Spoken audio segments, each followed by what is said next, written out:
just did it purely by email. So didn't advertise it, didn't market it. So built our own crowdfunding platform to do it and raised just a little bit over 350 grand in 24 hours. I'm a big believer that ordinary people do extraordinary things or can do extraordinary things. So that would be my advice to people out there. If you're interested in trying this thing, that you don't need to be super intelligent or anything like that. You just need the desire and the enough knowledge to be able to make it happen. I think desire gets you a long way. Dean, welcome to the pod. Gary, thanks for having me on. Delighted to be here. And I was learning all about what Vegemite is. It's an acquired taste, Gary. It's an acquired taste. I think if you're from Australia, you're kind of raised on it. So, I wouldn't say it's for everybody. Okay. Australia to Carlow. That's quite the trip. Yeah, Australia to Kildare, really. My wife's from Newbridge. Okay. So we moved over here about 2009. So I was the guy that got off the plane when everything crashed and was literally getting off going, geez, what happened to you guys? It was all going so well here before when we decided to move over. Maybe you brought it with you. Yeah, maybe. So 2009 we moved over. My wife's from Newbridge. So yeah, we live just outside of Nace now. I've been there for about 15 years. Where were you before? I lived in Brisbane. So yeah, Brisbane down in Oz. So very different climate and environment to here. People are very similar, but the weather is quite different. Took a while to adjust to that, I must say. I would imagine. What brought you home? To here? My wife. So her, it's a long story. Her dad was unwell at the time. I had a business down in Australia that we just exited out of. And what was that? In golf, so golf distribution. So we had a couple of domestic brands down there and also distributed, managed a couple of American brands for the Australian market. And a Japanese company bought out one of the brands we dealt with globally, and they bought out my business in Australia. Okay. So, ran out of excuses to stay, basically. My wife was keen to get back, and so we came back. And then once the kids, I've got 3 daughters, so once they started school and kind of got in the swing of it, I'm a lifer. We're here for good, I think. What was it like coming over? Because I think in Ireland we kind of overlook the challenges maybe of what it's like coming into Ireland. Yeah, it's funny. My old flatmate at the time, he's an Aussie fellow, obviously. He married an English girl, so he moved over here, he lives in Worcester now, and moved over quite a few years before I did. When we first got married, we lived in Oz for about 6 or 7 years. And when I told him I was moving over, he goes, Dino, you'll be right, mate. It just takes about 7 years to settle in. And I laughed. I thought he was joking. And honestly, almost to the day of 7 years, it was like, okay, yeah, he was right. But it's, as I mentioned before, it's the lifestyle more than anything. So from Brisbane, it's kind of subtropical. So if we were going to do anything, you don't have to worry about the weather. So if you want to go and have a barbecue, or you want to go and play golf, or you want to go to the beach or whatever, you can do that and plan that for the following day or the weekend or whatever that might be. Whereas here, it's very changeable. So it took a little while to get used to having to put 3 coats on and a beanie to go outside in winter. And then 10 minutes later, it's roasting. Yeah, well, particularly with the 3 kids, it was like, have you got your scarf? Have you got your gloves? Have you got your and sunscreen? Yeah, and so anyway, but look, once you get used to it and get into the swing of it, it's been fantastic, and I certainly wouldn't. How do the kids adjust? The kids were fine. So 2 were born in Australia, 1 was born here. Okay. So 1 was 3, I think, when we came across. So they barely remember. They can do the accent. They have a great fun throwing off at me. Okay, but yeah, they're Irish essentially. So. And then when you came over, what were you thinking you were going to do? Were you thinking, I'll get back into golf or what? Yeah, it's a really interesting question, actually. So because of the business we had in Oz, it could probably grown to be the largest independent distributor or golf business in the country down there. And we weren't that old at the time. So you kind of think you're the master of the universe and got it all sussed out.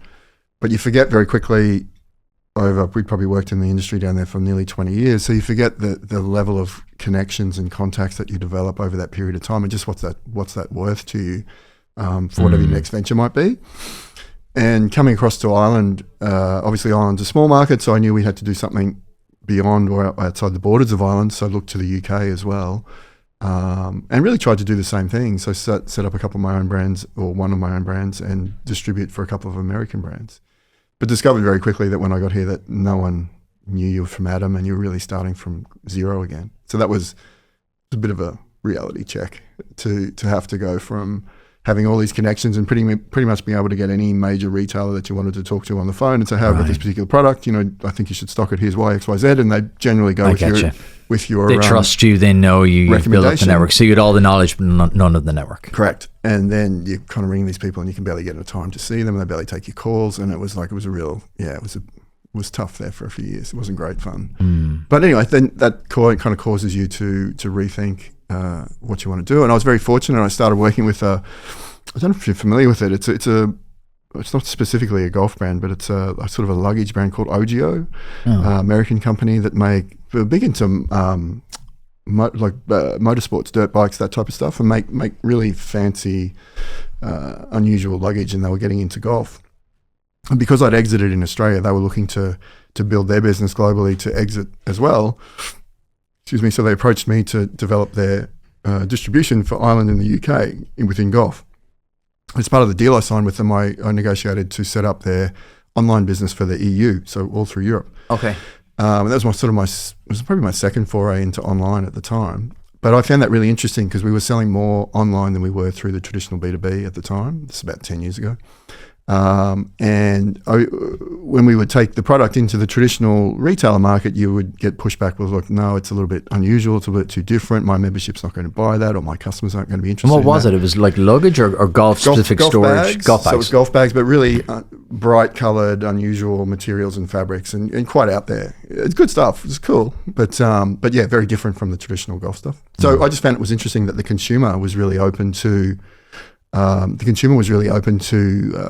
new products and to different brands, but they just weren't getting to see that in a traditional retail environment. So to cut a long story short, so Ogio ended up selling to an American company called Carlow. So my contract with them finished at that time, and then it was like, well, what do we do next? And as I said, that was really when that idea of online and sort of digital transformation really sort of started to take hold. And the other thing I was seeing at the time within the golf industry, again, this is all pre-COVID. Golf's gone through a bit of a boom since COVID. But prior to that, you would see in the press, and you'd probably see in the press generally, that people would say, look, golf's in a bit of state of decline. Membership numbers are down, courses are closing, and it's not really going that Yeah, great. there was a narrative like that for a while. There Definitely. was kind of like, oh, golf is going down. It's kind of an old sport. It's dying off. It's not cool anymore. Yeah, definitely. That was definitely there. But the market reports I was getting when I was working with Ogio was that the number of rounds played, so how much people were playing golf, was starting to increase. And if you dug down a little bit deeper into that, you could see that it was starting to increase because 3 new demographics were coming to the game. So there was more women starting to play, more juniors, and it's a bit of a catch-all demographic, but more millennials. So there's more younger people coming into golf. I thought that was really interesting. So if you tie that with the whole digital transformation thing. That's super interesting because the narrative, the data is ahead of the narrative. Correct. You were able to see the data and go, I think that narrative is off. Because the mainstream media narrative can be quite funny at times. It can be a bit of an echo chamber. Correct. One report is published and then it's published everywhere without actually anyone going, let's just have a look. Yeah, should we check the data on that? Well, because like the journalism has shrunk so much that there's, it used to be like a journalist to have like 2 days to work on a story. Now they have to do 10 a day. Yeah. So there was no one kind of digging in and experts behind the scenes like yourself kind of going, right, let's just have a quick look. So you were able to look at the data and go, this trend, if it continues, would mean X. So what did you think it would mean? Well, as I said, so there's 2 things going on there. So one is that the demographics are changing. So there's a new group of people coming into the market who buy or consume goods in general, not just golf, in a very different way to the traditional market would do that. You have the traditional retail market telling you that they only want certain brands and only want certain products and they're not going to buy all this other stuff. Yet my experience was showing me actually people are actually open to new products and different products. They're just not getting to see it.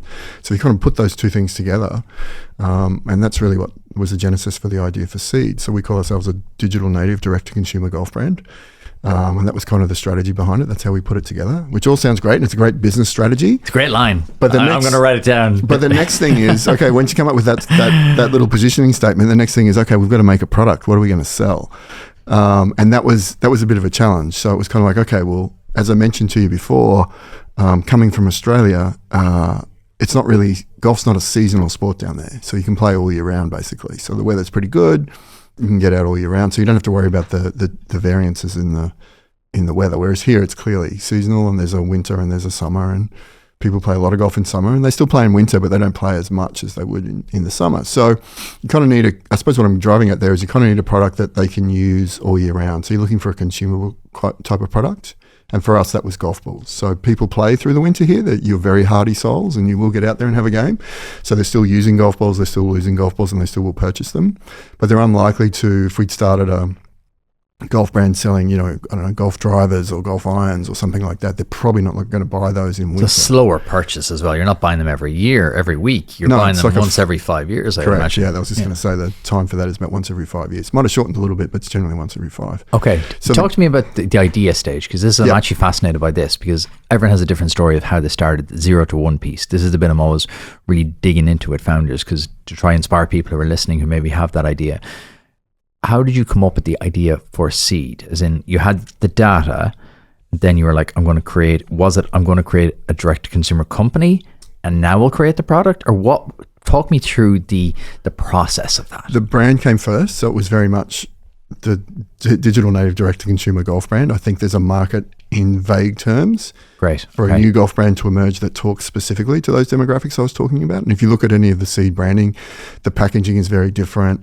We use recycled cardboard, traditional brands would use high embossed gloss and all this sort of fancy stuff, and we kind of stripped it all back the other way. So we kind of were appealing to that demographic, really.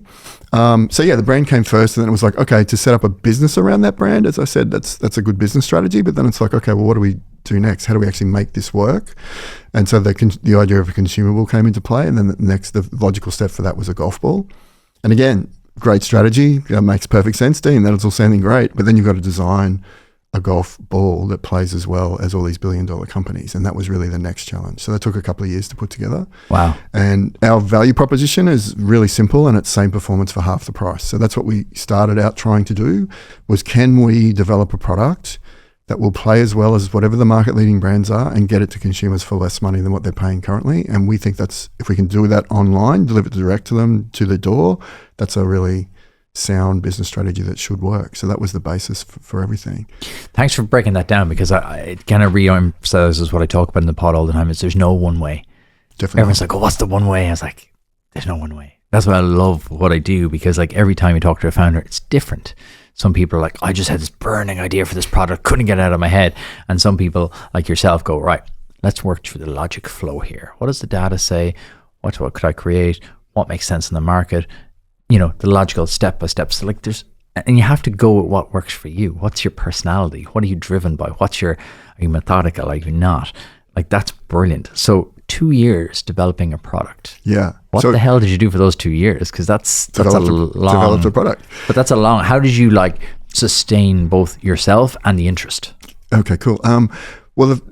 There's one piece of the puzzle which I hadn't mentioned. So with the golf ball, being within the industry, what I also knew was that the golf ball is the most heavily regulated piece of equipment that a golfer would use in their golf bag, meaning that there's 2 governing bodies that regulate all the use of golf equipment in the world, and that's the RNA, the Royal and Ancient Golf Society for Europe, and the USGA, which is the United States Golf Association over in the States.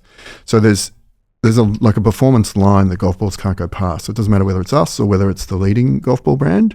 It can only come off the club face. It has to be a certain weight, certain shape, certain size, can only come off the club face at a certain speed, and can only travel so far through the air and total distance also. So as long as we could design up to that line, then that thing I mentioned about having, say, performance for half the price could actually be true. So the trick was trying to figure out, or almost reverse engineer, if you like, how could we get a golf ball that performs that well. I was very fortunate that Enterprise Island heard about the idea in the very early stages and picked it up and put us down at a university in the Midlands of Ireland in Carlow called Setu, which is now called Seto, where they had access for us for Department of Aerospace. So there was wind tunnels and that type of thing down there. They have a rapid prototyping lab called Design Core, which was able to do CAD design for us and 3D printing. So in theory, what we could do is CAD design a golf ball, 3D print it on campus, take it up to the wind tunnel and test it. There's another department down there called Eng Core, which does a lot of the mechanical engineering around the construction of it. So very quickly, and as an Australian, I just rocked up to Carlow University, not a clue what was down there, and going, really, there's a wind tunnel in that next building and I can use that. That's amazing. So we were very lucky. So we basically spent 2 years within that university environment trying to figure out how we could manufacture or develop a prototype, firstly, that would play as well as those premium balls I was talking about, and then figure out the rest of it can be figured out after that. The product was the central piece of the puzzle at that stage. So yeah, I was very fortunate. So I'd done a lot of product design and development in the past myself. So I had a reasonable reputation, I think, through Asia with those manufacturing partners. And that was another challenge was, okay, let's say we design this golf ball in Carlow. you've got to get it made somewhere, and there's no manufacturing within Ireland to make that was my next question. High performance 3-piece golf balls. It just doesn't exist. So you're going to have to use an industry leader to do that. And there's probably a handful of companies in the world that can manufacture to the standard that we needed.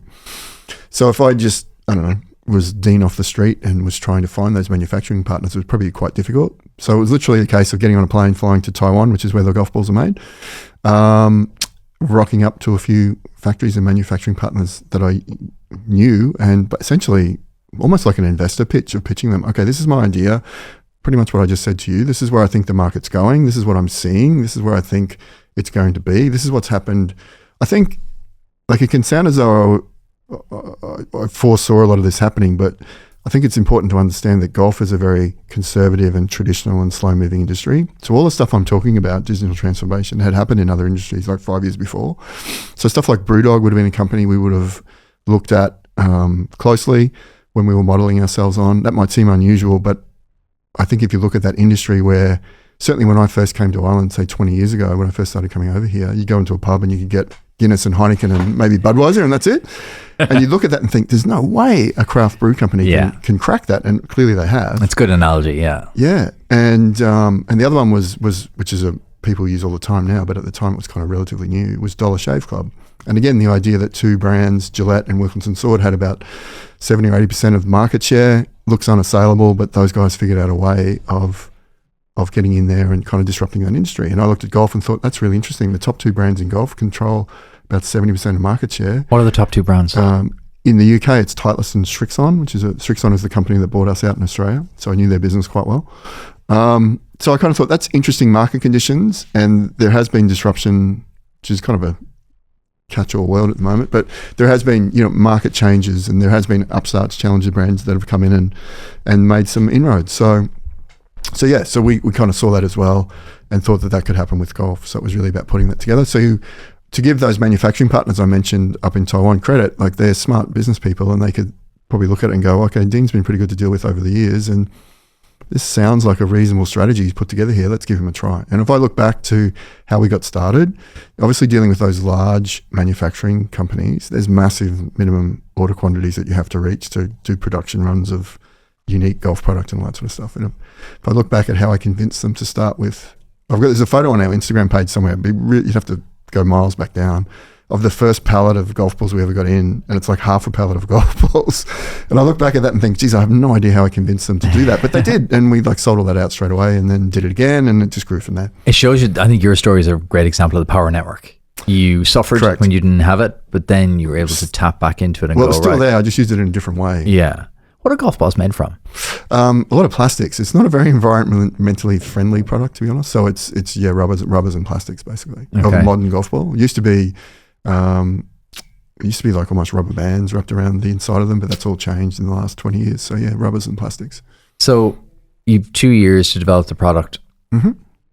How do you maintain consistency, mindset, certainty over those 2 years? Because they're all the years are hard as a founder, but they're very troubling years because you don't have anything tangible to deal with, How did you do that? That's an interesting question, and I often look back and think, why would you do this to yourself? Why would you put yourself through 2 years of pain like that to get that off the ground? And then that's only the start of it. You still got to launch it and get it to market and find customers and do all that stuff, which is really the next step.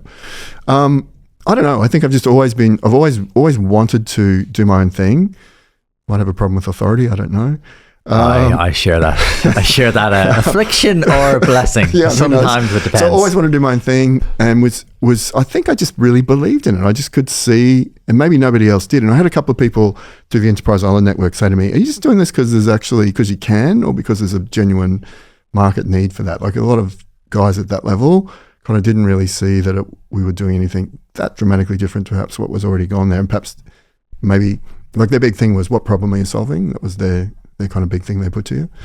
And I don't know that they necessarily saw that we were solving a particular problem at the time, but I don't know, for whatever reason, I just believed in it, thought that it was going to work. And sometimes you can get that sort of tunnel vision. And I didn't expect it would take 2 years, but once you're in and you're 6 months in, 12 months in, it's kind of like, well, geez, we're almost there now. We might as well keep going. You know what I mean? And then, 6 months becomes 2 years, and here we are. Because I think that's important for founders to hear, especially if they're in that journey now. I think it's really nice for them to hear people like you kind of going, yeah, it was 2 years, because there's a glamorization of entrepreneurship and founders that, oh yeah, to start there hustling all the time. A lot of it's quite boring.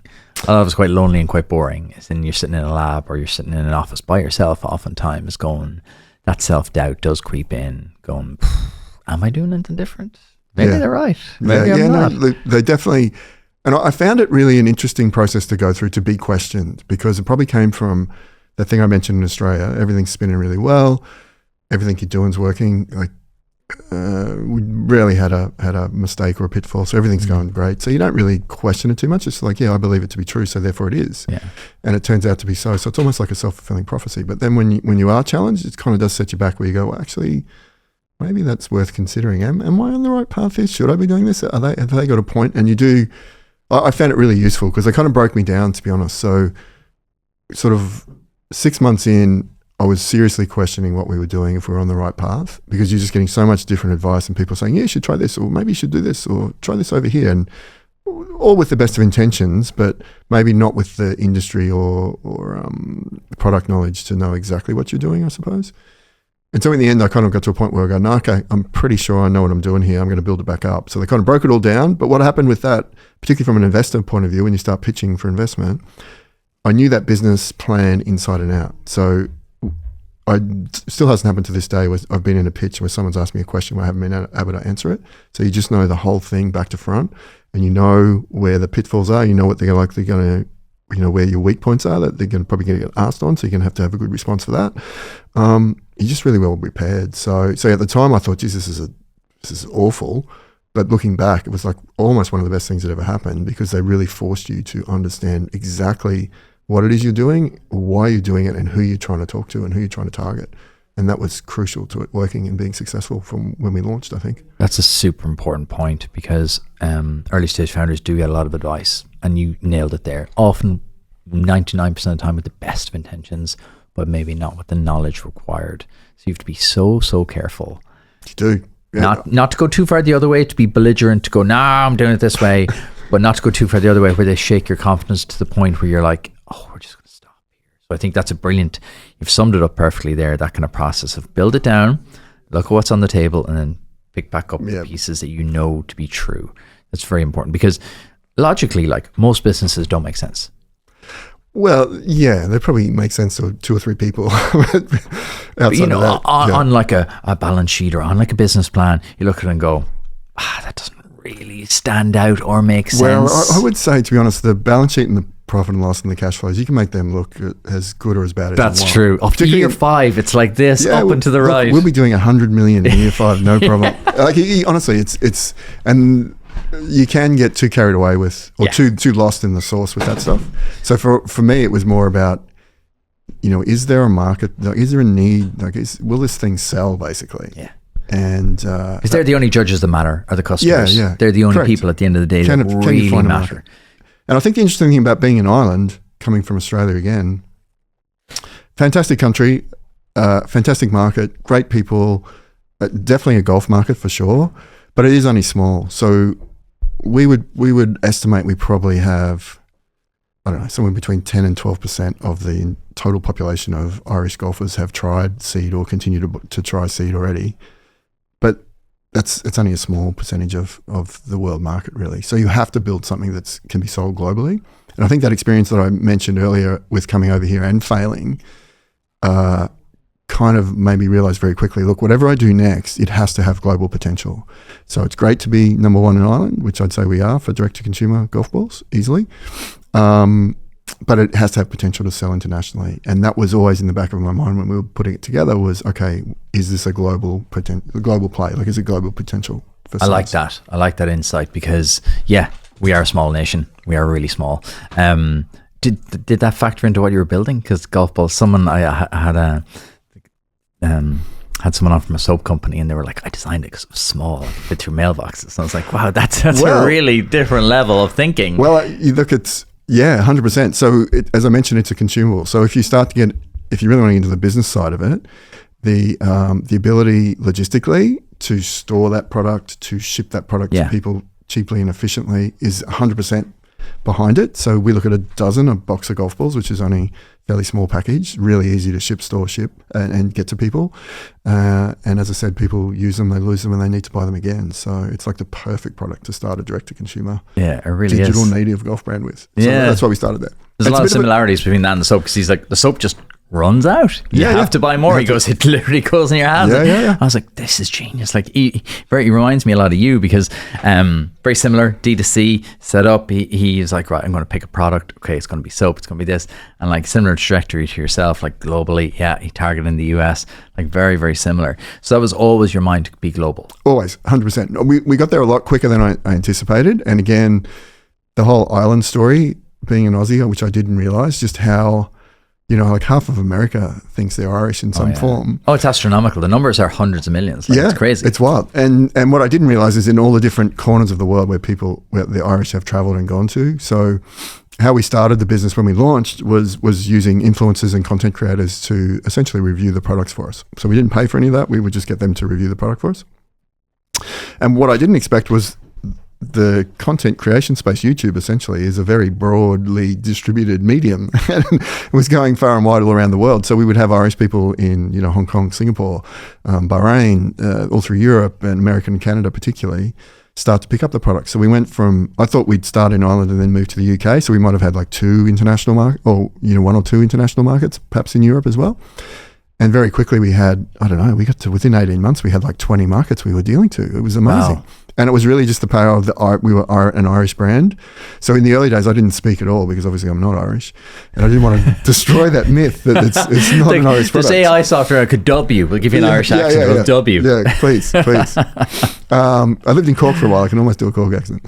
So that Irish story, and I would say to a lot of founders here, if they're starting in Ireland, don't underestimate the value of brand Ireland. It is very, very powerful, particularly in golf, I suppose, because I would often describe Ireland, it's not the home of golf, but it's pretty close. Yeah.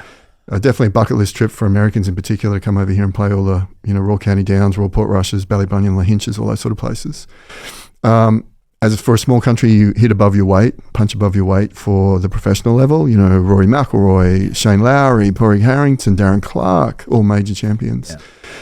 Yeah. So it's pretty natural for a golf brand to be based in Ireland, really, is what I'm saying, I suppose. So I think that, and I would often say to people, if I'd stayed in Australia and tried to do exactly the same thing we've done with Seed down there, I don't think, in fact, I'm sure it wouldn't be as successful as it has been. I think that Irish story, is really part of our whole DNA, the brand DNA, and why people like us. And I'm a massive fan of Ireland. Well, I think we'll be opening up you to a whole new market here, because people will be like, wait, one of the best golf balls in the world is designed in Carlow? Yeah. In little old Carlow. Who would have thought? And then look, all that stuff I was talking about with using the facilities down there, they weren't put together with the view of, when the government or whoever put them together, they weren't thinking, we could probably make a golf ball down here one day. That wasn't their intention. But we just kind of figured out how to use all those departments to our advantage, and what facilities we needed, and what activities and engineers and all that sort of stuff, what skills basically we needed, and where we could access it. So I was right from the early days, I would engage with the colleges really quite actively, probably more so than I should have. They probably were annoying people in the early days. But to find out, could we do this? Hey, what if we do X, Y, Z here? Yeah, we can probably help you with that. Sometimes the squeaky wheel gets the grease.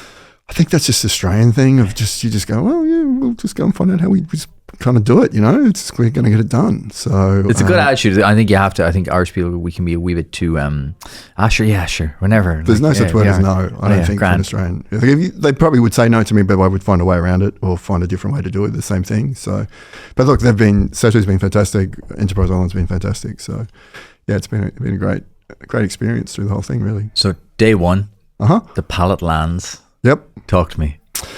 Day one, pallet land. So we flipped the website up. Really interesting. So another one of the things that Enterprise Island said to me is, look, just MVP, minimal viable product. Just get it. Just spin up a basic website. The trouble with founders is, and I was the same, you want everything to be perfect. This is your heart and soul. You just spent 2 years putting this thing together. You want everything, every word, every image, especially when you were building a brand. Correct. You weren't just building a product. You had this grand vision for a brand. So it's very easy to kind of go, no, this is everything. I think in my case, it was definitely a reflection of a lot of things, of what I thought about the golf industry and what I thought a golf brand should be. And, all that type of stuff is tied into it. It's very personal what you're putting out there. So you want it to be perfect because it's a reflection of how you think about things. And they're like, man, what are you doing? Just get, you don't even know if anybody's going to buy it. Just get a website up there and see what happens. So yeah, we just built this basic, again, through the college, this basic WordPress website, which I thought that'll last us like 6 months. We're going to have to get rid of that. We traded off that for like 3 years, 4 years nearly. Like it just worked and converted really well. So why change it? Yeah. And so then we just really started, again, just through word of mouth, just kind of, no pun intended, but just kind of seeding the market through people that we knew with golf balls and samples. And what would tend to happen with us, we kind of jokingly referred to as marketing. Even when we were playing ourselves, if we'd be losing golf balls around the courses all around Ireland, people would find them and they go, this seed thing, I've never heard of that. And they play with it and go, well, that's really good. Where do I get those? I should definitely be a brand ambassador. The amount of golf balls I've lost. You're oh, my Lord. Yep. Oh. So they'd find us that way. But what happened and what we really actively, so for the first 3, maybe 4 years, we didn't advertise market at all. Really unusual for a consumer-driven golf brand. Golf brand's a huge marketing industry basically of its own. Like all those golf brands that you can think of spend a fortune marketing, paying Rory $100 million to play a certain golf ball or wear a certain apparel or whatever. When I think of golf, I think of like really slick branding, marketing, Nike, really slick marketing campaigns, big budget. When I watch a golf event, like it's just beautiful. So that was another interesting conversation with Enterprise Island. So we're going to develop this product for 2 years, and then when we release it, we're not going to advertise it. So that was, yeah, I think I'd scratch my head at that cool. meeting. What's up with you, man? I'm not sure Dean's okay. Is Dean okay? He's been down there too long. Yeah, we need to get him out of Carlow. We need him He's back gone to native. So one of the things was the whole content creator thing was just starting to emerge at that time. So what year are we here? Like 5 years ago, 2018 maybe? 2020? Maybe longer, 28. 7 years, yeah. Yeah, 7 years ago. Jeez, time gets away. And we were very fortunate. So my whole thing was, being a bit of a marketing guy, sales and marketing branding guy, my whole thing was with those guys, to get them interested, you have to, it's like any selling activity. You're looking at who you're trying to talk to and trying to figure out what's important to them. What do they need from you to help you do whatever you want to do? And in our case, it was, what does a content creator need from us to sell our product or promote our product for us?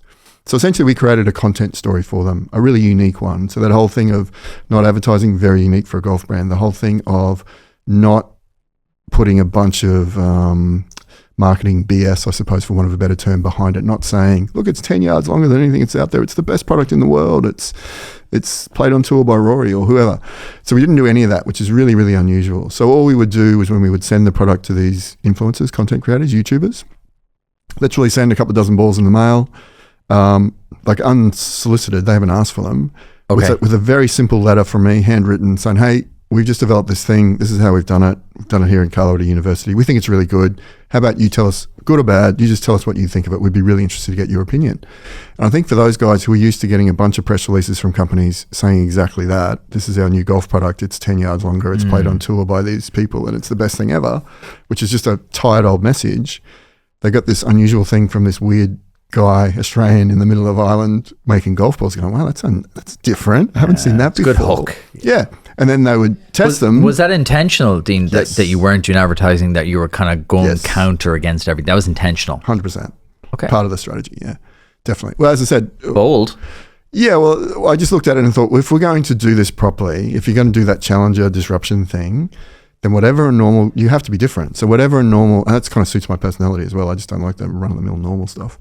So if you're going to, you can't just mimic what everybody else is doing. So we would always say 180 degrees. Whatever a normal golf brand does, we do 180 degrees the opposite. And that was almost like a mantra. Okay. So the low key, again, it's kind of my personality, but the low key, no promotion, no oversell, no BS thing, just straight to the point. This is what we want you to do. This is what we think. It's refreshing. It is. It's just different. So then when they go and present it, when they're shooting the stuff for their subscribers, it's like, hey, I've got this really unusual thing. You've never heard of it, but it's made at this university, blah, blah, blah. It's a really good story behind it.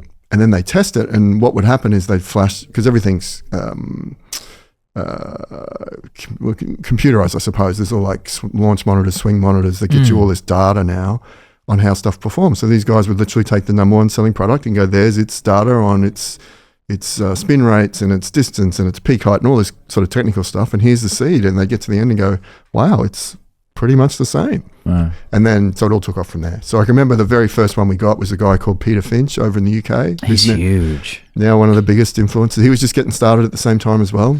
How did you identify these people? Because that's very important, I think, is how did you pick? Just research, really. Okay. So just how many did you do? Can you remember? Pete was one of the first, definitely. But what happened was once Pete did it, because he had a reputation, he was one of the ones that was starting to break through. Then everybody else was like, hey, can I get some of those balls to test? That's a really interesting story. And then it just kind of went from there. We kind of self-fulfilling. So, but yeah, I can remember this distinctly. And there's a few touch points along the way when you're building a brand out that point you made before, you do kind of have those moments of self-doubt. Is this going to work? We're going to make it. And I can remember that morning after Pete's review came out, flicking open my laptop at home, and there was just all these stream of orders coming in.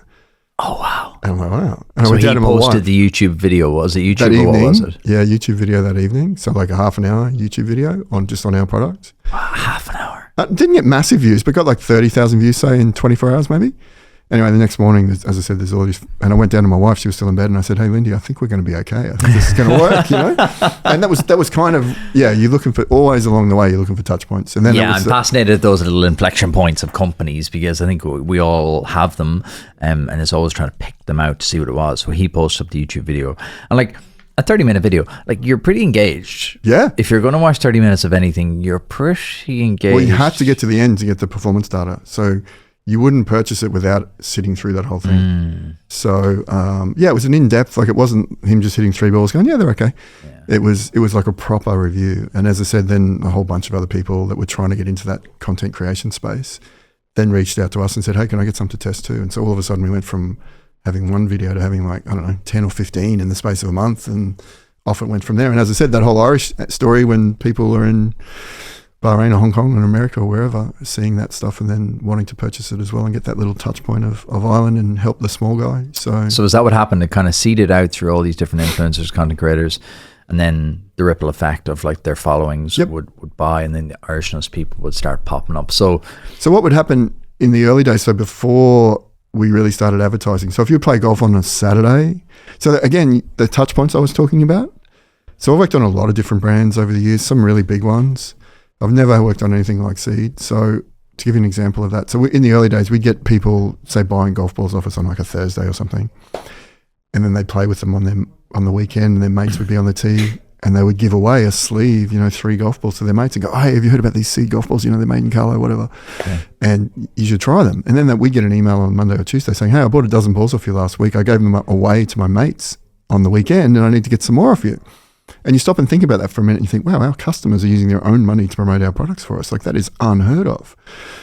So little things like that where you're going, actually, this is kind of working. And so that would happen in America, that would happen everywhere. So you get a few people, maybe not a few, however many it was, you might get 100 people or whatever that would see that video, but then they might tell another 2 or 3 people that weekend, and then you get some more orders from there, and then those people tell 2 or 3 people, and on it goes. So really such a flywheel, isn't it? Yeah, it's really so interesting when you grassroots. think about the process of even playing a game of golf. You're with someone for 4 hours. Mm-hmm. You're going to talk a lot of shit. You're going to talk about literally everything. Correct. By the 9th hole, you're like, what are those balls? You just go through everything. But golfers are really interesting in that they like to be that early adopter thing. Yeah. There's guys that like to show their knowledge. Well, they're gearheads as well. Correct. And say, hey, have you heard about this? No, you haven't. Oh, well, let me tell you about this then. You don't know anything about it? I do a lot of running as well now, and like in the gym every week. Yeah. They're like, look at these Yeah. Adidas Evo SLs. Yeah. And I was like, everyone's like, oh, what are they like? What are they like? Because everyone's just, you're into your thing, right? Anything that makes you, with the prospect making you 5% better, you're like, I'm in. Well, I think it's that thing is exactly right. If and I think for men particularly, if it's like the only thing that they probably have that's their little hobby and their domain thing, and where they're allowed to spend a reasonable amount of money on. So consequently, it opens itself up to that sort of purchase. And it's an expression of taste as well. I think people are now looking for like, it is. This, I'm different. I'm not just, wearing Adidas and Nike. People are now looking for those brands that are a little bit independent, a little bit different, that kind of like, they're just, I found these. Like there's almost like a buzz of like being the first person to find something new. And I think as well, the other thing we would get in the early days, we still get it today, but particularly in the early days, was people thanking us. So we would get emails and social messages and stuff saying, like, thanks for what you're doing. It's fantastic. And I finally got a birdie. No, it'd be like, man, we're just trying to, like, we're a business at the end of the day. We're trying to sell you golf equipment.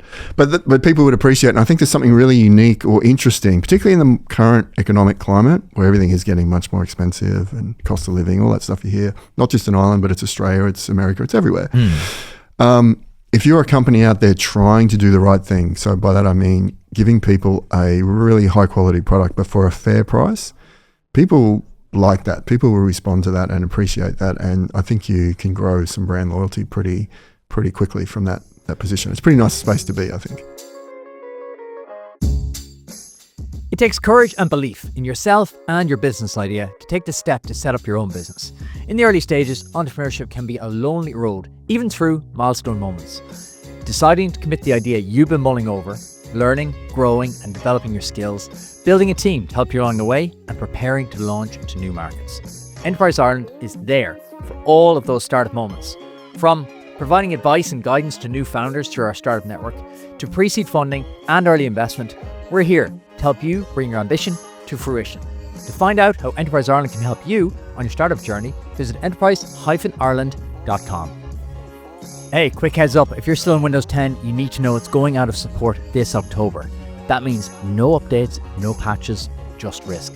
Nostra can help. They're offering free upgrade consultations for businesses right now.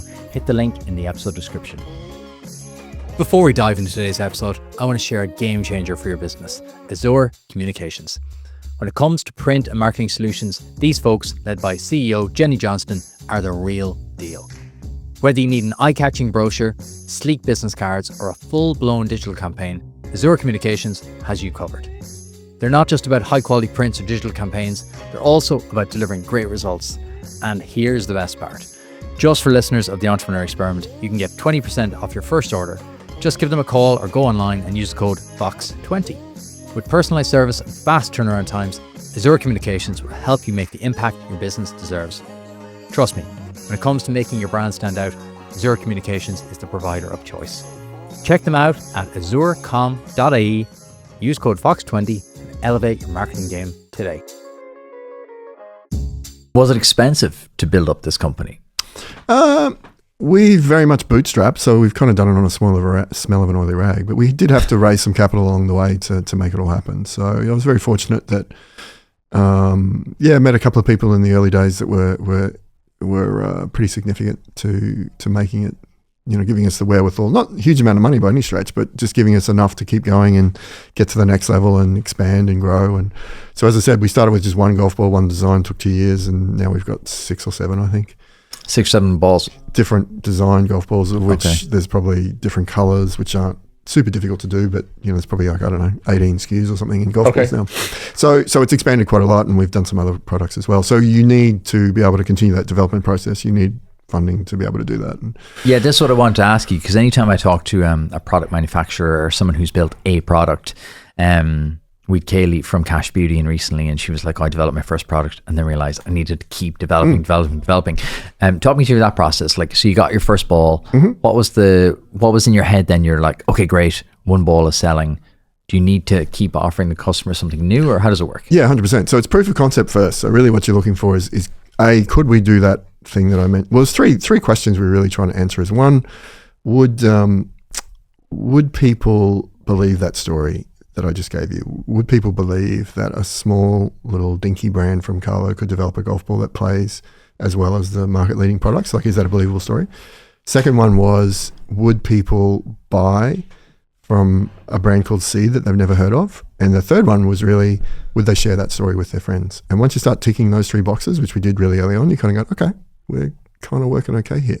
So we were really looking for those kind of touch points, I suppose, as to where it was that it was being accepted by people, and then when you're looking to expand from there, the first ball we designed is quite broad in its performance specs, meaning whether you're a tour player or someone who's just beginning the game, you'll get on pretty well with that golf ball and it will fit your game.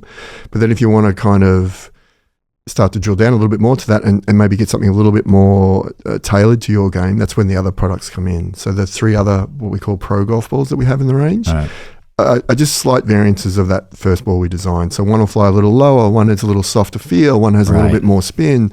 So depending on what you want to look for. So once you get into the seed environment or the seed family, you can really start to dial your performance in and get exactly what you need. And then you don't need to change. You can just use it forever.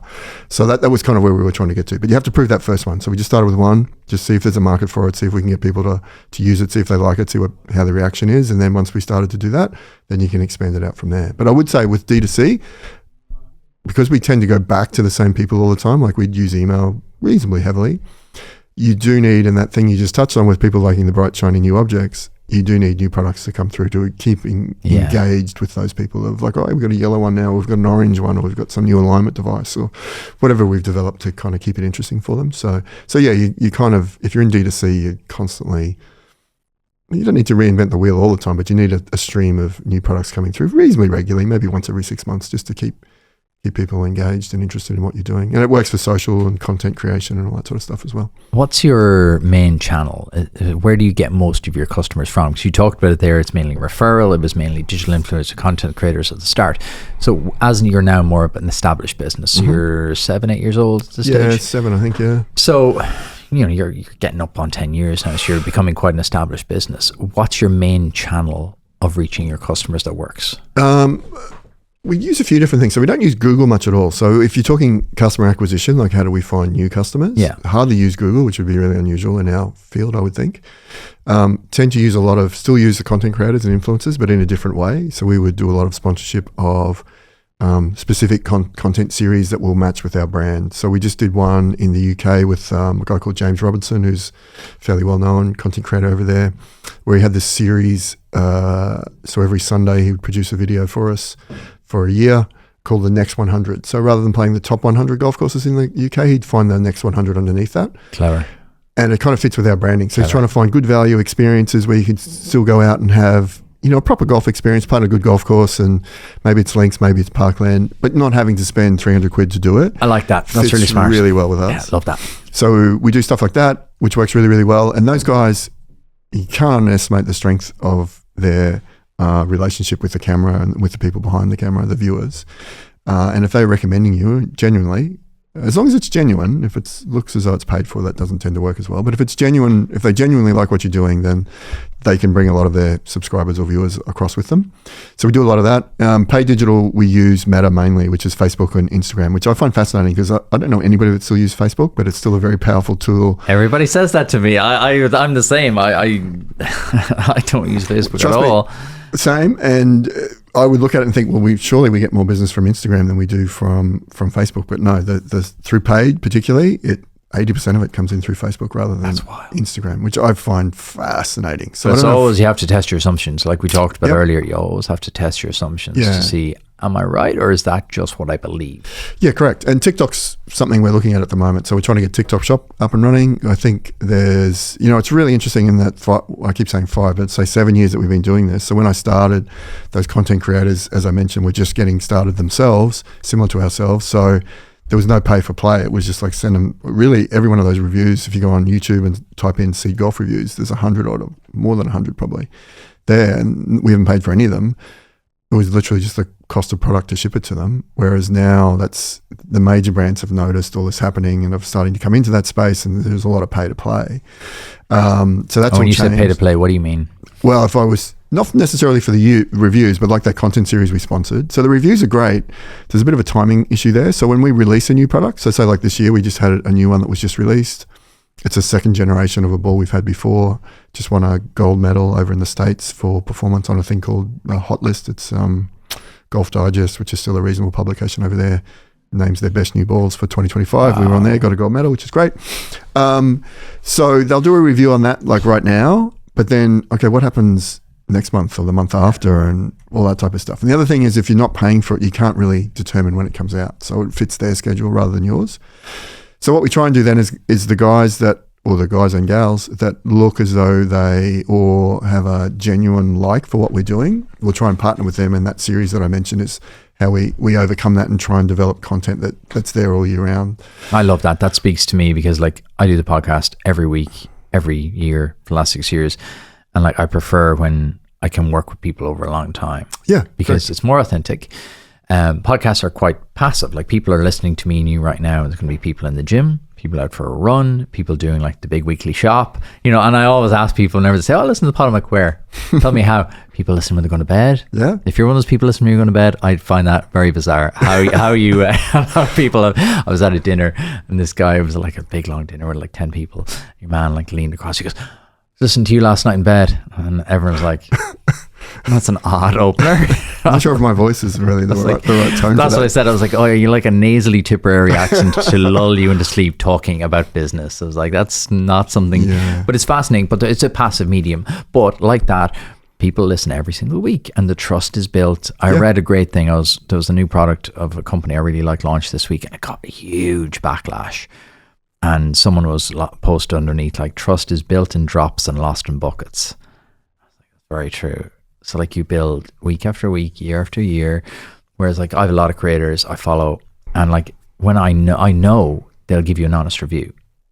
Even if it is paid, they'll go, look, this is paid, but I'm still going to give you an honest review. And you trust them because you've watched them for years. You have this parasocial relationship with them where you're like, yeah, I've watched Dean for years. Like he's produced hundreds of these videos. I know he's going to give me a fair steer here because it's not in your best interest. Like I get approached by brands. I'm like, no, you're okay. It just doesn't tally. If I'm honest, I don't really trust it. I don't see what the uplift will be for people that listen. You know, I don't want a one and done situation. I want something that'll work for years. That's why it's great to work with the sponsor I have now, like, because it's over a year. All the sponsors I have now are over for the year. So like, it makes total sense. And I think that's what smart brands and companies are doing now. They're not doing just do 2 sponsored videos. You're like, yeah, but people's detector of stuff is so high now. And people are like, it's sponsored. Yeah, that's how people make money, lads. But I think there's a style. You know, you're watching this for free, you know. I always say that to people. But when people like post like a terrible comment on the TikTok or whatever, I'm like, this is free content, you know. Like, you don't have to pay, and you also don't have to comment.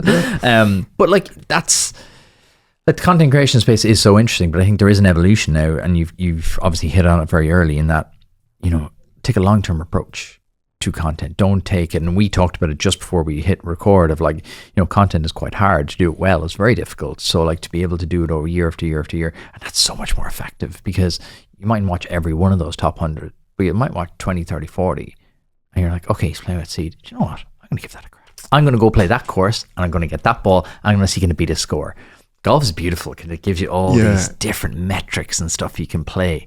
I think as well, how we try and, so anytime we're doing anything like that, we try and not take over the content. So we want to be additive, not taking away from that.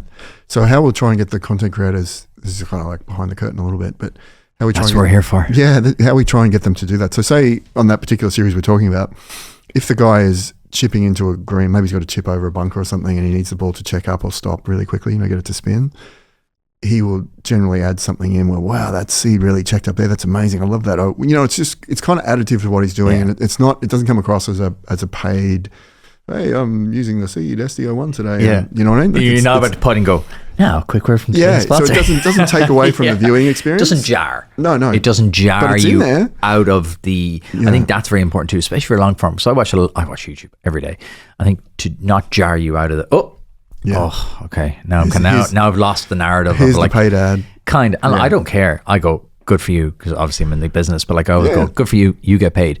But it's nice when you kind of go, they've thought about this. Yeah. As long as it's genuine, I think. It's just got to come across as genuine and authentic. And as long as you can achieve that, then I think in that space, like YouTube particularly, I think you're okay. Yeah. But it's when it comes across as it's just a commercial relationship that it doesn't really work. That's what we find.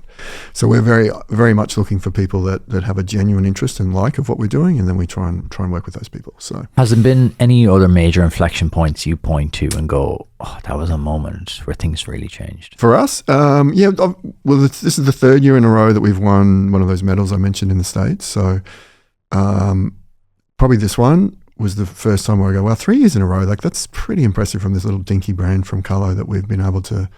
And I should say with those reviews that they're doing over there, that's with all the major brands. There's no way of influencing or that decision at all. Like it's completely independent. So yeah, that's definitely been one where you go, yeah, well, I think we're making progress here. Like we're tracking along pretty well. And it's not like, It's interesting with winning. You probably had the same experience when you receive industry medals or awards for things. You kind of think, oh wow, we've made it. Like that's going to be the silver bullet, but it's never quite that way. But it is a slow build up of credibility and validation. And I think at the States, it's almost like a tipping point where it's very difficult. Like the States is our most difficult market to crack. It's just very competitive. It's obviously large.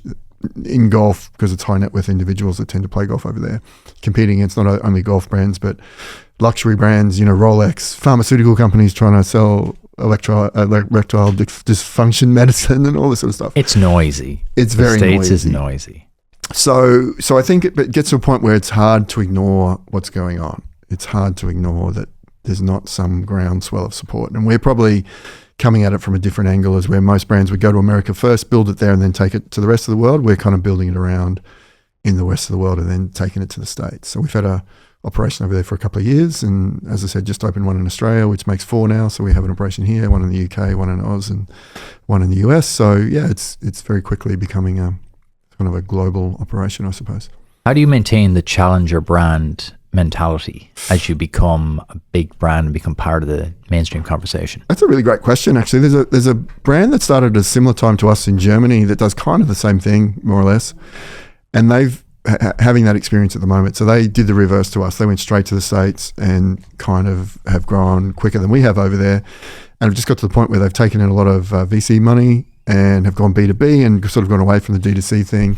And yeah, you can see it happening now. They're really struggling with that backlash of, hey, I thought you guys were this and now you're that. You almost become what you hated in a way. Or was it die young or live long enough to see yourself become the villain? Correct, yes. So, and it's a really interesting, and obviously in my position, you're looking at all these different things and what's happening, and not just in golf, but in other industries as well. I'd be a very keen observer of what's going on in other industries. So it's an interesting reference point to go, okay, if we ever get to that point, we probably need to be careful of how we manage that situation, because I think you're 100% correct. Like, how do you stay that independent but still be mainstream? That's a very interesting. It's so interesting, because I've seen it with a lot of brands, especially in the fitness space. There's one here in Ireland, and then there's one in the UK. I think about it as two kind of things I reference, and one of them is Gymshark. Yeah. So cool. It was so kind of like the brand. Everyone cool ubiquitous. Was wearing it, and now it was everywhere, and now it's not cool anymore. And it just like that, like literally like that. It just suddenly was like, now it's Represent. And now Represent is really I haven't heard of that one. I'll have to look that up. It's kind of like it's the new Gymshark, and it was so funny. Like, it's so interesting how tastes go. So Represent is really kind of popular in kind of like the endurance sports, marathon, high rocks, that kind of style, kind of like high-end hybrid athletes.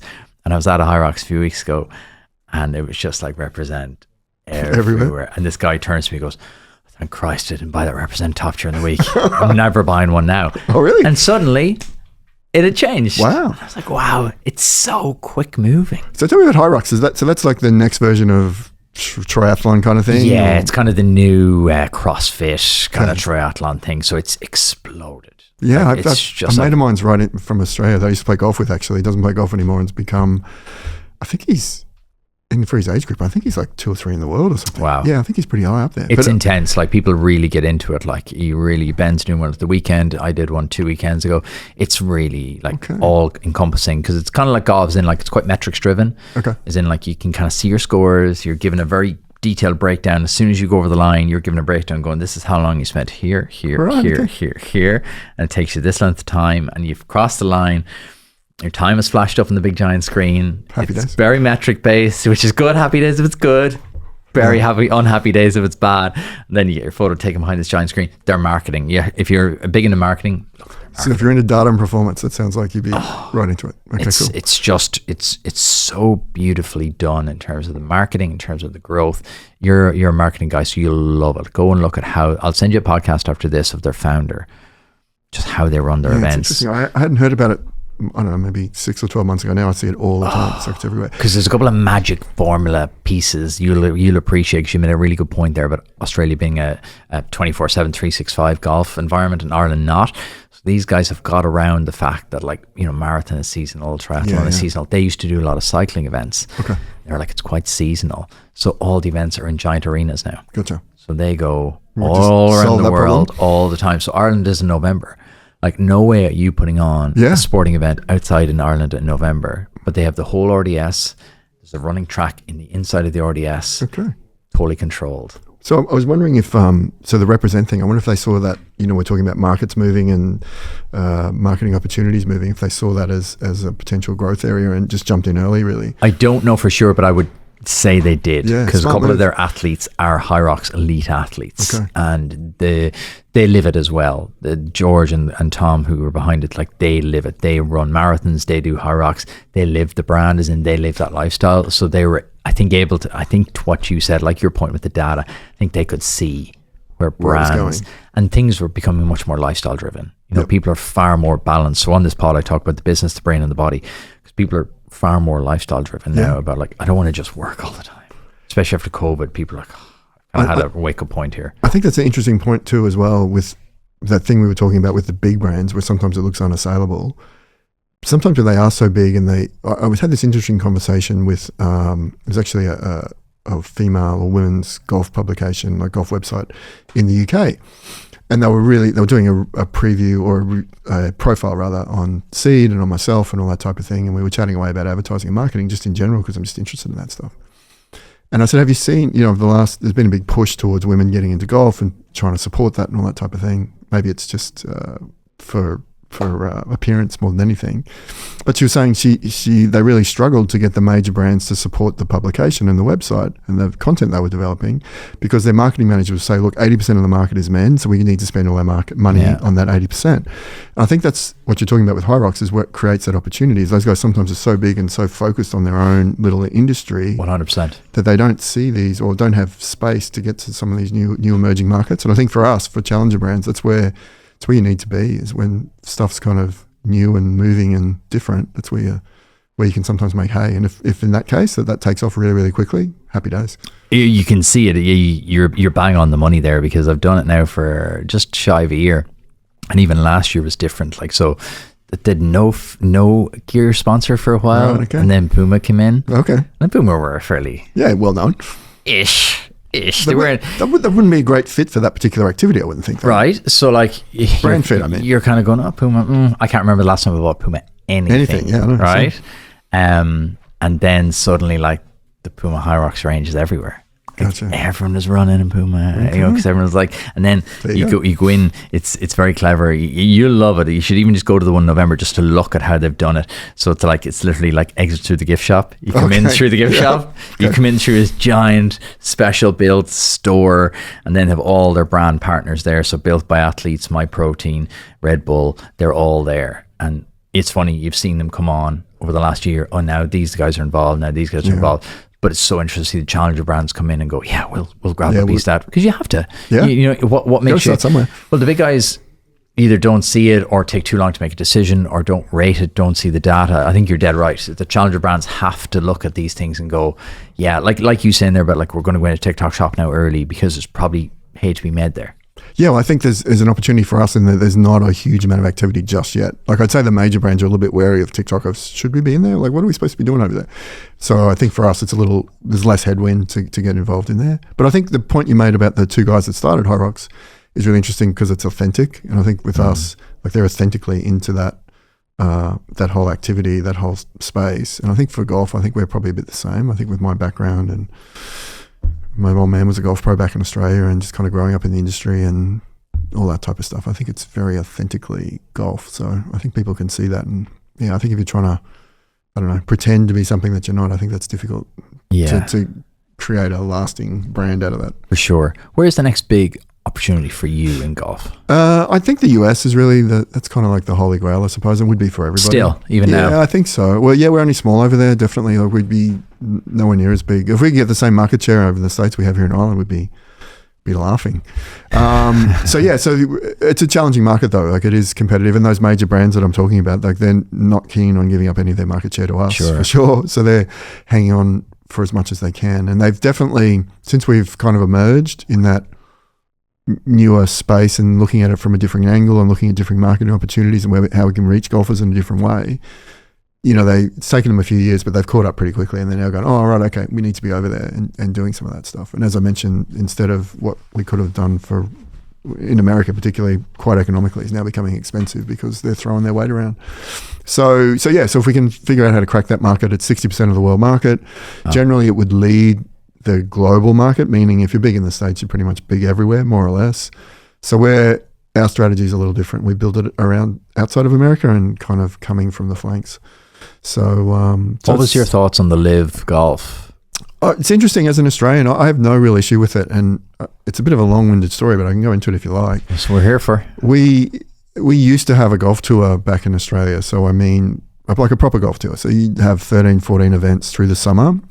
And back so my old man was a golf pro, would have played a bit of professional golf, played on the seniors tour over here in Ireland, in Europe when it first got going in the early 90s. So I spent a bit of time caddying for him as a kid and kind of grew up in that environment. Cool. Yeah, it was great. I grew up in that environment. But back in those days, so in that sort of, I'm talking late 80s, 90s, even into the 00s.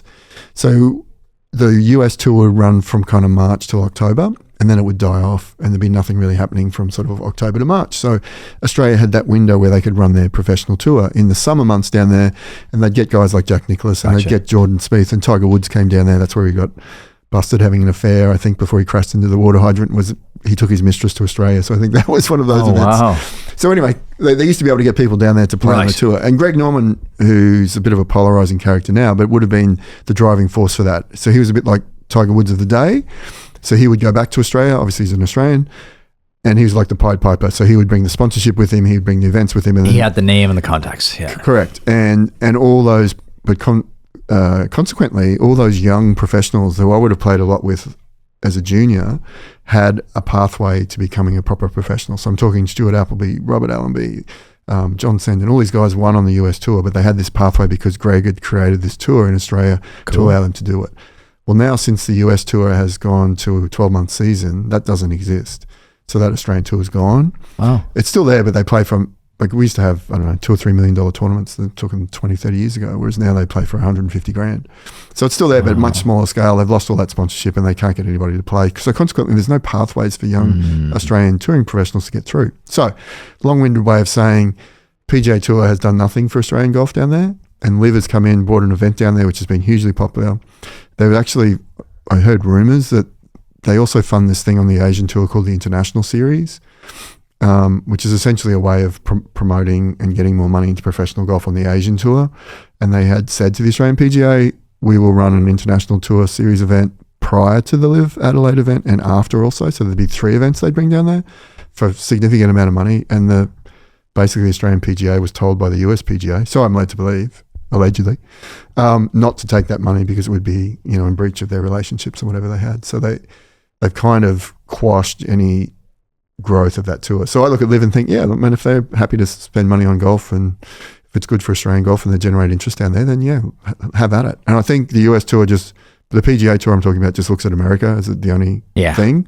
And Liv is very quickly becoming global, I think, and some of the recent events I've seen, I don't watch much of it, but I've seen a bit of it. Like the one in South Korea was seen popular. There was crowds there. Hong Kong's getting more popular. Singapore's the same. So I think they are slowly, they spent a lot of money to do it. They have. But I think they're slowly building it around, similar to us, I guess, building it around the US, and maybe they'll go back and run 4 or 5 events over there if they can. I think anything that rises the popularity of a sport is a good thing. Well, in terms of like bringing issues, I suppose, with the Saudis and whatnot. But they wanted, it's like, oh no, this is our game. You can't come in and play. It's a bit, golf can be a bit elitist sometimes. So I think it's anything that brings it more to the masses, I think is good. If it brings more people, like you mentioned there, younger people, females, juniors, if it brings more attention and more players. So well, I think as well, what you find really quickly, not just in golf, but in all industries, a lot of the free market guys, the guys that would say, well, for the free market, are really big on monopolies. That's really what they like. Well, it's free market until it's not our market. It's like Amazon's the same thing. They're huge on the free market until they control everything. So I think there's a bit of that with the PGA Tour. They're very happy to have their monopoly and they don't want any competition. So they're actively trying to stamp that out. So anyway, look, it's an interesting, I think that's why Australians in general would have an ambivalent attitude towards the whole Saudi thing. It's kind of like, well, okay, if they're going to come down and bring the best players in the world and we get to go to an event, we'll be for that. Yeah. So I think that's what's happened down there. Be my take on that. Is golf still growing? Yeah, definitely. Yeah, it is actually better than ever. So there was a huge boost through COVID. So it was the first sport. That's really when we took off. So I can remember when the lockdowns happened, sitting in my kitchen at home because we couldn't go to the office, thinking, Jesus, we could be out of business here in 6 weeks. Like, this is not good. No golf courses open. And we sell via subscription as well. So about 30% of our business comes from subscribers. And what was really, again, you're looking for touch points we were talking about earlier. So the subscribers through that period couldn't play golf, but they would still say to us, it's okay, just send me the golf balls. I'll use them when we get back. I know it's helping you guys out at the moment, so just keep them coming. Wow. And again, you kind of go, man, that's pretty cool. That is cool. That's pretty good. So so that was an interesting point as well through that period. And then I think what happened was, if you remember at the time when things opened back up and golf was one of the few sports you could play. And I was one of those golfers. Yeah, there you go. And there was a lot of people that were new to golf, but also had maybe played golf as a kid and hadn't played for a while and thought, I'll get back into golf. Yeah. That all happened. But I think what happened with us was there was a big push at the time. I don't really remember, but you'd hear it on the radio and on the news and stuff where people would say, look, don't go to Starbucks for your coffee because they get plenty of money. It's the little mum and pop operations that need your support. So go to the small independent guys. I remember I started a list during COVID of Irish suppliers. I was like, anyone who's in my community, I want you to pop your name in here. I want you to pop up like what you're doing if you're open. And like, it was just an Excel spreadsheet, but like we had a couple of hundred businesses listed and people could go in and go, oh, I'll support Dean or I'll support Gary or I'll support Ben or whoever it is. I'm sure that's what happened to us, and that people had heard about us and maybe hadn't tried us, and retail was shut at the time, meaning you couldn't get into a golf shop or something. Ecom went wild. Try to seed golf balls and see what they're like, and then fortunately they're good and they like them, and off we went. So yeah, that was... Yeah, COVID was really when it Did you see a big spike? Because I know ecom went crazy. Did you see a big spike in sales during COVID? I can't remember the percentage of it, but yes, quite a large jump, and we haven't looked back since then. So I kind of look at seed, as I said, those first 4 years we traded without it, marketing and everything. So it was really from COVID onwards that we really started to, I feel as we've been a proper business since then. We did a little crowdfunding campaign at the same time, which was really interesting. So I'm always banging on about seed, particularly to our investors and whatnot, that we develop really or build really brand loyal customers. Because I think, like, you got to look at where you're creating the value. So is it in the brand itself, or is it? And I look at golf and think, it's like our first goal was, can we get to 1,000 customers? And then it was like, can we get to 10,000? Then it was like, can we get to 100,000? And now it's like, can we get to 1 million? And I think if you've got 1 million customers online that you're talking to via email or social or however, that's very, very valuable, that are really into what you're doing. And then I think, if you're looking for exit and all that sort of stuff for your investors, that becomes valuable, I think, for other larger players who perhaps aren't in the digital space, to look at it and go, we need to be in digital. These guys seem to know what they're doing. And golf works that way. That's happened to me twice, where larger companies have acquired skills that they didn't have. So I kind of think the value we build is in that customer acquisition process and also customer retention. So the people that... and if I'm banging on about that all the time, about developing these really brand loyal customers and consumers that are really into what we're doing, like seed, like the product, like the brand story, like the whole idea of premium products for a fair price, all that stuff. The best way to express that is, can you get them to invest their own money in your business? So we ran this crowdfunding campaign just at the end of COVID. Just did it purely by email, so didn't advertise it, didn't market it, built our own this is before it was regulated, so built our own crowdfunding platform to do it. And raised just a little bit over 350 grand in 24 hours, just purely from our customer base. And that was literally our customers going, hey, we like what you're doing. We want to be part of this story. So we created what we called the Seed Golf Club, so Seed Club, which they became a member of. Obviously, they get discounts off product, but they get invited to events, a whole bunch of kind of come and be part of the community. Community is a bit of a buzzword, but it's like, how do you actually execute that? That was our way of trying to do that. So that is wild. 350K, 24 hours purely by email. To our customer base, nothing else. Oof. Didn't talk to another soul. Wasn't in the Independent, wasn't in the Irish Times, wasn't anywhere. Traditional media is in trouble. Traditional media is very much in trouble. And I find it really interesting because we've had a lot of articles now. So we've been in the Irish Times and the Independent and all that stuff. And it definitely has a readership. But we notice, so our golf's really interesting. So a normal consumer would be kind of 50 and over, male, predominantly 80% male. Whereas we kind of skew 45 and under is where most of our business comes from. And what we notice is when we're in the traditional press like that, so when we get an article in the paper, which again, 10 years ago, you'd be thinking, wow, if you're in the Irish Times, you kind of made it. Like, this is fantastic news.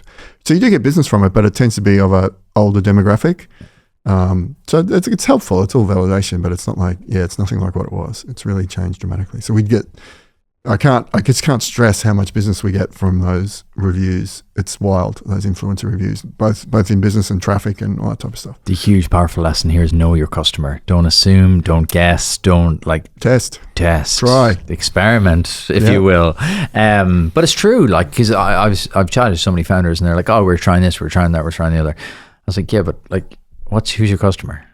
Where are they? Not where you think you are. Where are they really? And you're dead right. Like, traditional media. I was messaging a guy who he was in the Sunday Times this weekend, and he was on the front page of the business section, and he was like, "Yeah, we're really dubious about doing it because like the PR guy was he wasn't sure, and he was like, look, we got on the front page, and he's like, yeah, but we talked to him for an hour. And, that could have been a cool podcast. I was like, yeah, but there is credibility among a certain readership. Being on the front page of the Sunday Times business section is hugely powerful. I think if you're looking for investment, definitely. Bingo. Yep. That's exactly what I said to him. I said, there's a certain demographic, older, probably rich, who only get their news. High net worth. I know. Through traditional media. Yeah, definitely. That's the social proof they need. They don't see you on TikTok. They don't see you on Instagram. No, they wouldn't know you exist. If you see, they did 4 million in revenue in the Sunday Times, bingo, they're picking up the phone. I think it's just like it's credibility validation, and for that particular audience that you might be talking to, it definitely gives them comfort that okay, these guys have been recognised by a masthead, and therefore it must be legitimate or worthwhile investing in. So I think it's valuable it all has its purpose, but it depends on what you're trying to achieve. And what did you believe that you've changed your mind on? What did I believe that I've changed my mind? It's interesting, that whole thing I said about breaking the business down, the business plan, and then putting it back together again. When I put it back to, so we were sort of 6 months in and really lost my way, wasn't sure what we should be doing. When I put it all back together, it was pretty much the same as when we started. So a lot of those early assumptions, I don't want to sound like an expert and I knew everything, but to be honest, a lot of the assumptions, and I think that comes from the business experience and the knowledge of the domain, it turned out to be true. What I thought would happen is exactly what happened. I didn't expect it to expand globally as quickly as it did, and I didn't expect the consumer reaction to be strong, but I did think there was a market there for it, definitely, yeah. What do you want, Dean? What's your end goal here? End goal, for me, it's the creation is the most interesting part of the whole thing. So I think I kind of get a kick out of, so this was just an idea, like this didn't exist. It's just an idea in my head that we had that now is a brand that people use and respect and like and enjoy. There's something really cool about that. So I don't know if you're into that type of, it's an expression of, I think it's an expression of, a lot of entrepreneurship is an expression of creativity. And I think a lot of entrepreneurs don't necessarily pick up on that. They think it's all about the business and the numbers, and it is, but it can be a little bit more than that. For me, it's definitely more that side of it. I just like building things, and this is like the 4th brand I think I put together myself. Most successful by far, but, and perhaps the early ones were trial runs for how not to do it. So a couple failed miserably, but I think it's, I like the idea of building things, building products and taking something that doesn't exist and putting it out in the world. There's something beautiful though about taking it. I always say taking it from your brain to your heart to your hands, whereby you actually physically create something new in the world. It's the closest thing to magic we have, whereby you literally have nothing and then you have a golf ball in your hand. It takes 2 years, but still you have something tangible. Yeah, and with the brand as well, it's that whole, what does it stand for? What is it about? And as I said, that was really a reflection of what I felt about the industry and how I felt a golf brand should be. And so that, be able to express that in a physical form and have people respond and go, I think, because they're buying it, so they must agree with that, I think. And as I said, they invested in it also. So that's very rewarding to. When we're sitting down in 5 years' time to do the next episode of this, what would you love to have happened? What would I have loved to have happened? That's a good question. There's many different things. So we're in the throw. We've had some interest at the moment about taking us to an IPO in the States, which is kind of an interesting thing, which I never thought of would be potentially possible. And that's just really through one of our early investors is really well connected over there in the States. And it's a bit of a long story, but there's a bit of interest at the moment about potentially doing that. So I think, look, if that was to happen, that would be beyond wildest expectations to take this idea we were just talking about to a point where you're standing there at ringing the bell on Wall Street. Watching the ticker. That would be, I would never have envisaged that would have happened, to be honest. So why not? Yeah, who knows? Like, who knows? Anything's possible. I'm a big believer in anything's possible. For sure. Those who believe they can and those who believe they can't are both right. ordinary people can do extraordinary things is my mantra. So love it. Yeah. So that's kind of where we're at. So yeah, so I guess if that was to happen, that would be pretty amazing. And I think just getting to the point where, like, we're almost there now, but getting to a point where it's a respected brand and it's acknowledged in America, I'm talking about, as being one of the, when people talk about golf brands in this space, we're just one of the names that's thrown out as, oh yeah, there's Titleist and Callaway and Seed. That would be pretty cool ride as well to have taken it from. You're part of the lexicon, isn't it? That's the goal for every brand, is to become part of just the lexicon of the industry. Like, I think once you get to that point, you kind of, there's a few issues in getting to there. Like you were talking about earlier, it was a very valid point about how do you maintain that independence. But yeah, I think once you get to that stage, you're part of the furniture almost. I think that comes from you, because I've thought about this a lot. I think that comes from the founder, right? That comes from the founder having the fingerprints still on the brand, because you can always tell when it gets overtaken, the founder gets overtaken or pushed out, and it becomes just a big corp run by CEOs and it's pretty easy to happen. Consultants. You know, you can always tell. You're kind of like, it's funny because it's just not cool anymore. Well, I think it's just expectation, and certainly with talking about that thing with the IPO and the investment, you can almost see that starting to come into play now, where then there's other people's money involved that require, certain return on that money, certain events to happen, all that type of stuff. So there's more pressure to do those business type of activities. Not that there isn't now, but that becomes... Well, you're on someone else's timeline. Correct. It becomes more of the focus than, hey, Dean wants to muck around with some golf equipment. Outside of business, how do you look after your body and your brain? Do a bit of cycling. So quite enjoy the cycling. I've had a few issues with my knee. So I went skiing earlier this year and I think I've got arthritis or something and can barely walk. So that's too related. Did you have a fall? No, not at all. No, I think it's just like old age, basically, just arthritis catching up with me and my snowboard. So it's a lot of pressure on the knees when you're doing that stuff. So yeah, do a bit of cycling, get some mates that are interested in that. So we once a year we'd go into the Pyrenees and do a few of the Tour de France rides and that type of stuff, which is kind of cool. Do a bit of swimming, do a bit of surfing. Always surfed when I was a kid. So took me a while. I must say, wetsuit technology has advanced enormously. It took me a while to get into the water. Surfing in Ireland will make you hardy.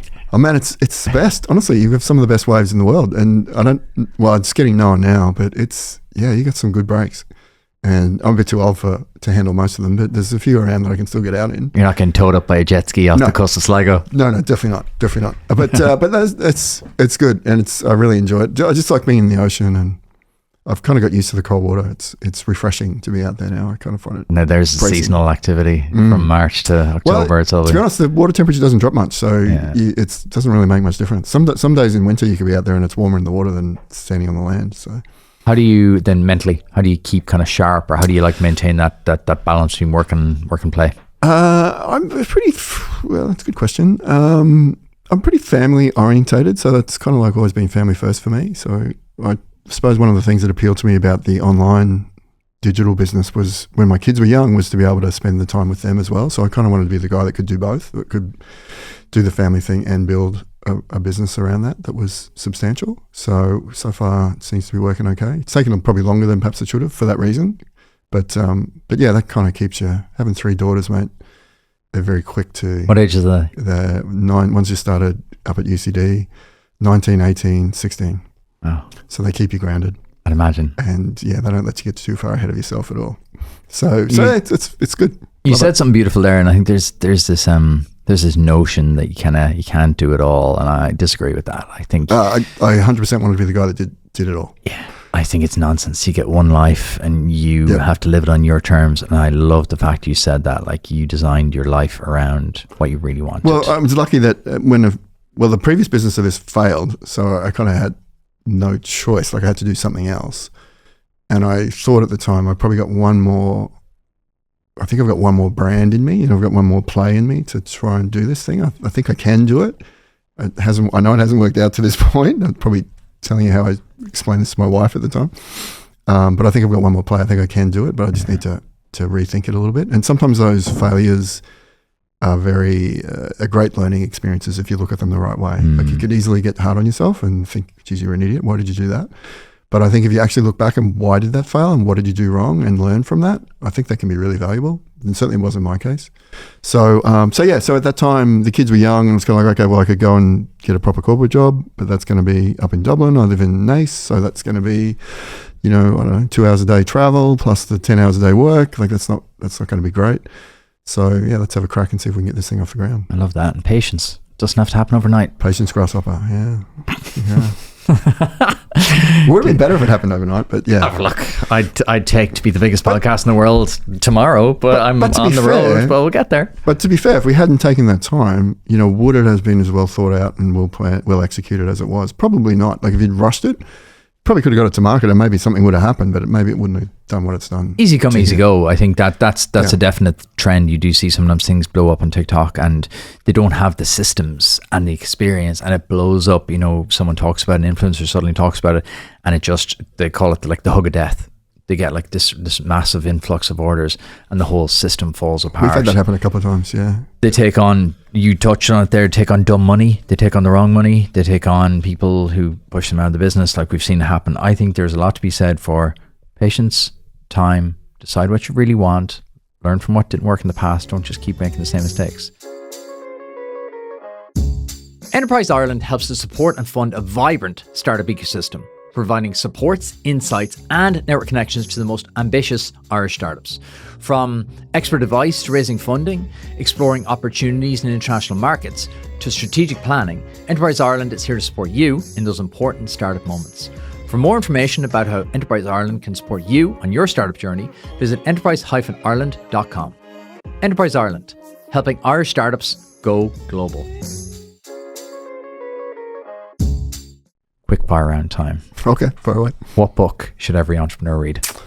What book? I'd say that, that point I touched on about the creativity being a big part of the process. Yep. There's a book by Rick Rubin called The Creative Act. I don't know if you've come across it. I haven't read it. I've seen it. It looks really cool. It's grey and it's very kind cool. of quite Some of it's a bit pretentious, I have to say, but the whole idea of it is that creativity is a bigger part of people's lives than perhaps what they give credence to. And I think for entrepreneurs, there's definitely, certainly for me, it's definitely a creative act. So yeah, I'd recommend Rick's book. Yeah.